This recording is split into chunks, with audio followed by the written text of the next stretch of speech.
ರಾಜ್ಯ ಬಿಜೆಪಿಯಲ್ಲಿ ನಿಲ್ಲದ ಕಿತ್ತಾಟ, ಹೈಕಮಾಂಡ್ ನೋಟಿಸ್ಗೆ ಯತ್ನಾಳ್ ಉತ್ತರ, ಪತ್ರದಲ್ಲಿ ವಿಜಯೇಂದ್ರ ವಿರುದ್ಧ ಪ್ರಹಾರ. ರಾಜ್ಯ ಕಾಂಗ್ರೆಸ್ನಲ್ಲಿ ಕೊಂಬು ಜಟಾಪಟಿ, ರಾಜಣ್ಣ ಅವರಿಗೆ ಖುಷಿ ಆಗೋದಾದ್ರೆ ಮಾತಾಡ್ಲಿ, ಕೆಪಿಸಿಸಿ ಕಾರ್ಯಾಧ್ಯಕ್ಷ ಜಿಸಿ ಚಂದ್ರಶೇಖರ್ ಟಾಂಟ್. ಕಷ್ಟದಲ್ಲಿದ್ದಾಗ ಬೆಂಬಲಕ್ಕೆ ನಿಂತವರಿಗೆ ಥ್ಯಾಂಕ್ಸ್, ಅಭಿಮಾನಿಗಳಿಗೆ ಧನ್ಯವಾದ ತಿಳಿಸಿದ ಆರೋಪಿ ದರ್ಶನ್ ಸೋಷಿಯಲ್ ಮೀಡಿಯಾದಲ್ಲಿ ಪೋಸ್ಟ್.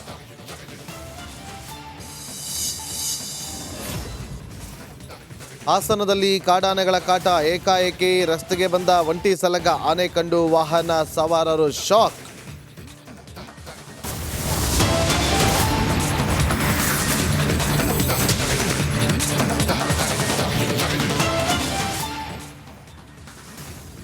ನಮಸ್ಕಾರ, ನೀವು ನೋಡ್ತಾ ಇದ್ದೀರಾ ರಿಪಬ್ಲಿಕ್ ಕನ್ನಡ. ನಾನು ನಾಗೇಂದ್ರ ಬಾಬು. ಬಿಜೆಪಿ ಬಣ ಬಡಿದಾಟ ವರಿಷ್ಠರ ಅಂಗಳದಲ್ಲಿತ್ತು. ಕೇಂದ್ರ ಬಿಜೆಪಿ ಶಿಸ್ತು ಸಮಿತಿ ಯತ್ನಾಳ್ ಅವರಿಗೆ ನೋಟಿಸನ್ನು ಕೊಟ್ಟಿತ್ತು. ನೋಟಿಸ್ಗೆ ಯತ್ನಾಳ್ ಅವರು ಉತ್ತರವನ್ನು ಕೊಟ್ಟಿದ್ದಾರೆ. 9 ಪುಟಗಳ ಉತ್ತರವನ್ನು ಕೊಟ್ಟಿರುವ ಶಾಸಕ ಬಸನಗೌಡ ಪಾಟೀಲ್ ಯತ್ನಾಳ್ ಕೇಂದ್ರ ಶಿಸ್ತು ಸಮಿತಿ ಕೊಟ್ಟ ನೋಟಿಸ್ಗೆ ಉತ್ತರವನ್ನು ಕೊಟ್ಟಿದ್ದಾರೆ.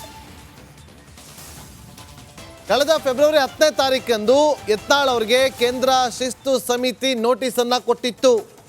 ಮುಂದಿನ 72 ಗಂಟೆ ಒಳಗೆ ನೋಟಿಸ್ಗೆ ಉತ್ತರವನ್ನು ಕೊಡಬೇಕು ಅಂತ ಹೇಳಿ ಕೇಂದ್ರ ಶಿಸ್ತು ಸಮಿತಿ ಕೊಟ್ಟಂತ ನೋಟಿಸ್ಗೆ 9 ಪುಟಗಳ ಉತ್ತರವನ್ನು ಕೊಟ್ಟಿರುವಂತಹ ಶಾಸಕ ಬಸನಗೌಡ ಪಾಟೀಲ್ ಯತ್ನಾಳ್ ಅವರು.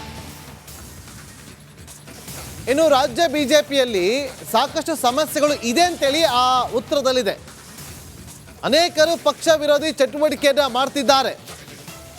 ಖಾರವಾಗಿ ಪ್ರತಿಕ್ರಿಯೆ ಕೊಟ್ಟಿದ್ದಾರೆ ಶಿಸ್ತು ಸಮಿತಿ ನೋಟಿಸ್ಗೆ ಯತ್ನಾಳ್ ಅವರು. ಬೇರೆಯವರು ಕಣ್ಣಿಗೆ ಕಾಣುವಂತೆ ತಪ್ಪುಗಳನ್ನು ಮಾಡ್ತಿದ್ದಾರೆ. ವಿಜೇಂದ್ರ ಹೇಳಿದ್ದಕ್ಕೆ ನನಗೆ ನೋಟಿಸನ್ನು ಕೊಟ್ಟಿದ್ದೀರಾ ಅಂತೇಳಿ ಪ್ರಶ್ನೆಯನ್ನು ಕೂಡ ಮಾಡಿದ್ದಾರೆ. ನೋಟಿಸ್ಗೆ ಮರು ಪ್ರಶ್ನೆಯನ್ನ ಮಾಡಿದ್ದಾರೆ ಯತ್ನಾಳ್ ಅವರು. 9 ಪುಟಗಳಲ್ಲಿ ಖಾರವಾಗಿ ಉತ್ತರವನ್ನು ಕೊಟ್ಟಿದ್ದಾರೆ ಅನ್ನೋ ಎಕ್ಸ್ಕ್ಲೂಸಿವ್ ಮಾಹಿತಿ ರಿಪಬ್ಲಿಕ್ ಕನ್ನಡಕ್ಕೆ ಲಭ್ಯವಾಗಿದೆ.